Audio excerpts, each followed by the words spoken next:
While you may think a player with more career times on base and a higher career on base percentage than Tony Gwynn would have an easy entry into the Hall of Fame, that has not been the case for Bobby Abreu.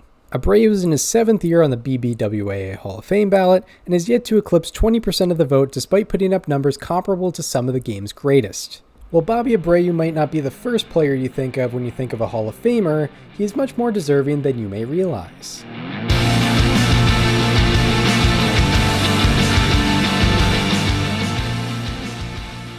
I'm Chris Gionta from Above Replacement Radio, and today I'm talking about Bobby Abreu's intriguing Hall of Fame case.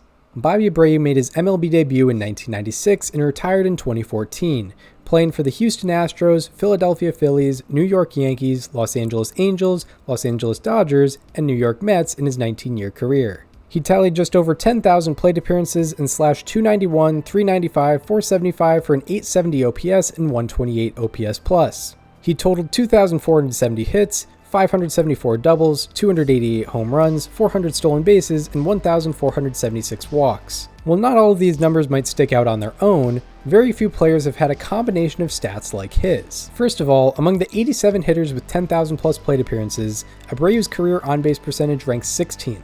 33 of the top 40 players in on-base percentage in that group are in the Hall of Fame, while the other 7 are Abreu, Barry Bonds, Gary Sheffield, Alex Rodriguez, Pete Rose, Albert Pujols, and Miguel Cabrera. Bonds, Sheffield, and Rodriguez have likely not been voted in due to their affiliation with performance-enhancing drug use, Rose has been held out because of his association with gambling, and Pujols and Cabrera are not yet Hall of Fame eligible. While Abreu's 2,470 hits are not something that would pop off the page for a Hall of Fame case, the fact that they're paired with 1,476 walks makes a big difference. There are 21 players in baseball history with both 2,400 plus hits and 1,400 plus walks in their career, and 17 of them are Hall of Famers. The other 4 are Abreu, Bonds, Sheffield, and Rose.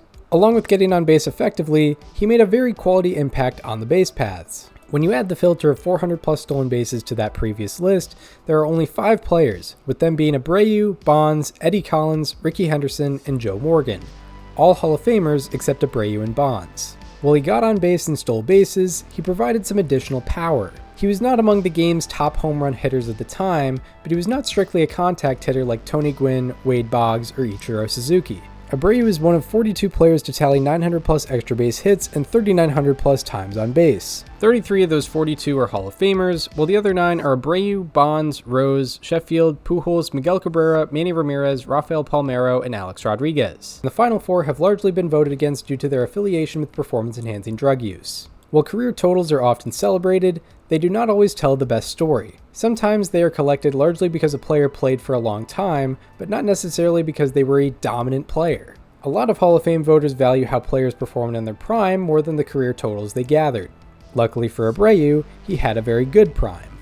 From 1998 to 2004, Abreu averaged 156 games played a year and slashed .308, .416, .525, .942 for a .143 OPS+. He also averaged 23 home runs, 29 stolen bases, 41 doubles, 106 walks, and 5.9 wins above replacement per year in that span. He had a 20-20 season in all but one of those 7 seasons and had a 30-30 season in 2 of them. In that span, he ranked 2nd in doubles, 4th in walks, 4th in times on base, and 7th in hits. He was the only player in that span to tally both 150 plus home runs and 200 plus stolen bases. He also ranked 5th in position player F WAR behind Barry Bonds, Alex Rodriguez, Scott Rowland, and Andrew Jones, and 6th in position player B WAR behind those 4 and Todd Helton. Rowland and Helton are Hall of Famers, Bonds and Rodriguez are PED affiliated, and Jones got over 66% of the vote in the most recent ballot. Abreu was also ahead of Hall of Famers Chipper Jones, Vladimir Guerrero, Derek Jeter, and Ivan Rodriguez, who all had some of their best years in that span. Abreu was a consistently very productive offensive performer and had 9 20-20 seasons, which are 3rd most in baseball history. He also had 7 20-20 seasons with 100 plus walks, which tie Barry Bonds for the most, while no one besides Bonds and Abreu have more than 4. Abreu additionally had 8 seasons with 35 plus doubles and 100 plus walks, which are the most such seasons in baseball history. Simplifying his offensive greatness a bit more, he had 10 seasons with 250 plus total bases and 250 plus times on base. There are 25 players in baseball history with at least 9 such seasons, and 18 are Hall of Famers, with the other 7 being Abreu, Bonds, Rose, Cabrera, Pujols, Alex Rodriguez, and Manny Ramirez. Unfortunately, these accomplishments have not been recognized as Hall of Fame worthy by over 80% of voters up to this year. But the issue might not be that they don't see it as Hall of Fame worthy, but the fact that they are not even looking for them.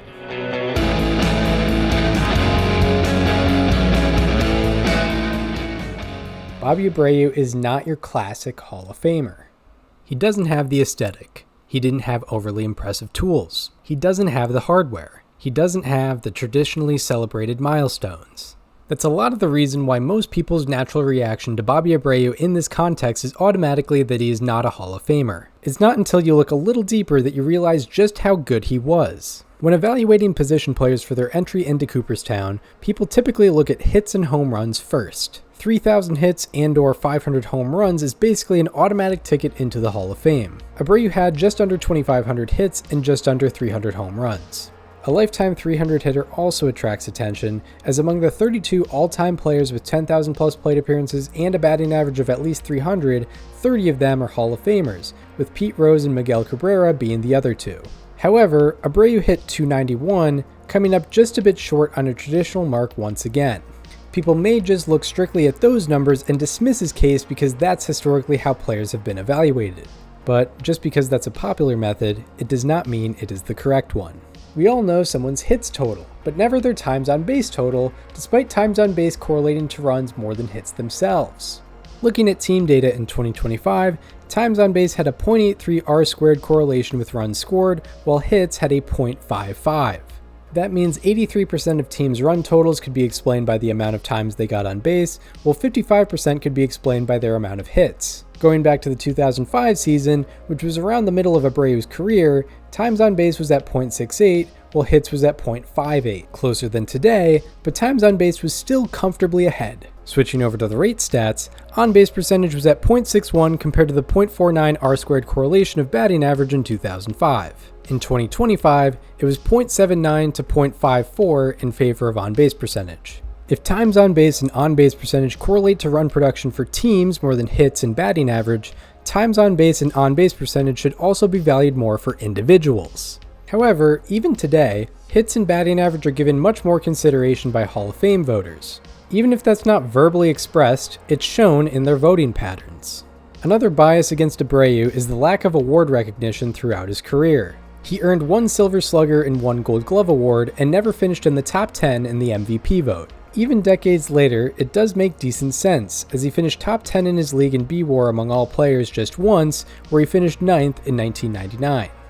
He finished in the top 10 in F-WAR twice, finishing 9th in 1999 and 8th in 2000. However, comparison to his peers during his era may not be the most fair thing to do considering a couple factors. Abreu's peak lined up with an era of particular individual excellence across the league, where the gap between MLB's top players and average players was higher than normal, partially due to the rampant use of performance-enhancing drugs. From 1995 to 2004, 15 total players had 50 or more F-WAR.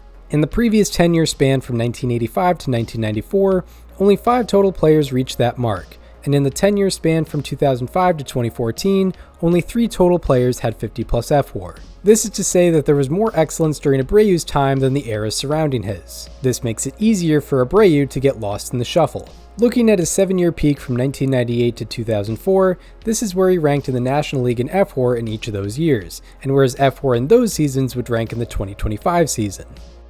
He only finished in the top 10 twice in his era, but he would have had 5 top 10 finishes with the same production under the current standard and likely some top 10 MVP finishes. Using the same comparison for on-base plus slugging percentage, the differences are even more stark. Abreu would rank in the top 5 in OPS 6 out of 7 seasons under the 2025 standard. Comparing players to the rest of their league at the time should be the evaluation for most eras. The league offense has varied throughout its history, but it has mostly been due to changes that affected the whole league. For example, the higher standard for the upkeep of the quality of the baseball affected all players when the live ball era began in the 1920s. The lowering of the mounds affected all players in the late 1960s. The juiced ball era affected all players in the late 2010s. However, the steroid era only affected some players for the better, and Abreu was not one of them, as he has not been affiliated with the use of performance-enhancing drugs. The steroid era also seemed to disproportionately positively affect hitters who used performance enhancers. Out of the 78 post-integration National League seasons, 13 of the top 18 seasons in league OPS and 12 of the top 17 in runs per game occurred from 1994 to 2008, which was likely the 15-year span with the most abundant PED use. While pitchers also used PEDs, it did not seem to positively affect their performance as much as their hitter counterparts based on the league numbers. This is largely why an OPS that would rank second in the NL in 2025 ranked 20th in 2001. A good amount of the players who ranked ahead of Abreu in his prime had affiliations with PED use, and most of those players were not voted into the Hall of Fame. So, one might think that the best clean players would get inducted as a result. However, the ones voting against suspected PED users have also sometimes disproportionately voted against Abreu. In Barry Bonds and Roger Clemens' final ballot, 9.6% of voters who had one or both of them on their ballot also had Abreu on their ballot, while only 6.8% of voters who voted against both Bonds and Clemens put Abreu on their ballots. This is particularly notable considering there is a 10-player limit on the Hall of Fame ballot, and those who did not vote for Bonds or Clemens had more room on their ballot for Abreu. In case you don't think Abreu was one of the best clean players of his era, he ranked third among clean position players in F-WAR from 1998 to 2004. The third-ranked clean position player in the previous 7-year span from 1991 to 1997 was Craig Biggio, a Hall of Famer. And the third-ranked clean position player of the following 7-year span from 2005 to 2011 was Miguel Cabrera, a surefire Hall of Famer when he becomes eligible. The definition of clean here is never having had any significant or valid suspicions of PED use, so a player like Jeff Bagwell is not included, and Barry Bonds is not included even if he likely did not start using until the tail end of the 1990s. Spanning from 1996 to 2014, the years Abreu was active, he ranked 12th in position player B-WAR among clean players. In the previous 19-year span from 1977 to 1995, the 12th ranked clean position player in B-WAR was Hall of Famer Tim Raines. If you wanted to label Barry Bonds as a clean player in this time frame, the 12th ranked player in position player B-WAR was Hall of Famer Eddie Murray. In the 19-year span before that, the 12th ranked position player in B-WAR was Hall of Famer Billy Williams. Much of what has kept Bobby Abreu from getting significant Hall of Fame traction is the undervaluing of his ability to both get on base and steal bases, and some of the misguided use of comparing him to players of his era. The other component is lack of memorability, partially due to the teams he played for. Abreu played his best years with the Philadelphia Phillies, in the middle of them enduring a 14-year playoff drought. Abreu never went to the postseason in his 8 full years with Philadelphia before being traded to the Yankees. The Yankees made it to the playoffs twice with Abreu on the roster, but in the scope of Yankees history, those postseason runs are not greatly remembered as they both ended in the first round. They then missed the playoffs with him on the team in 2008, while the Phillies won the World Series that year.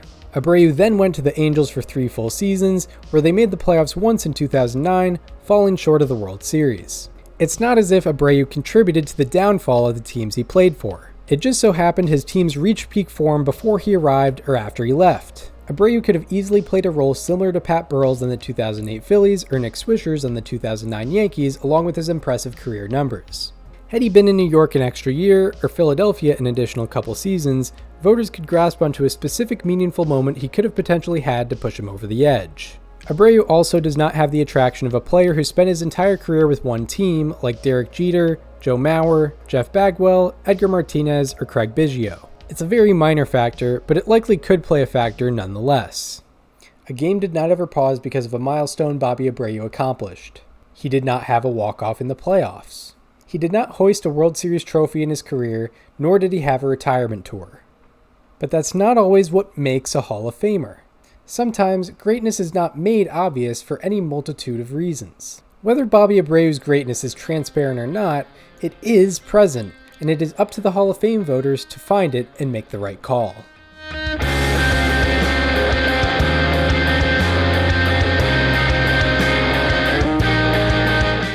Thank you for watching this video essay. I'd love to know your thoughts on Bobby Abreu's Hall of Fame standing and your reasoning for why or why not he belongs in Cooperstown. If you enjoyed this, feel free to watch the other video essays on this channel. The algorithm does not always push these videos to everyone who would enjoy them, so subscribe to the channel to ensure you'll catch the next one. But that's all. See you soon.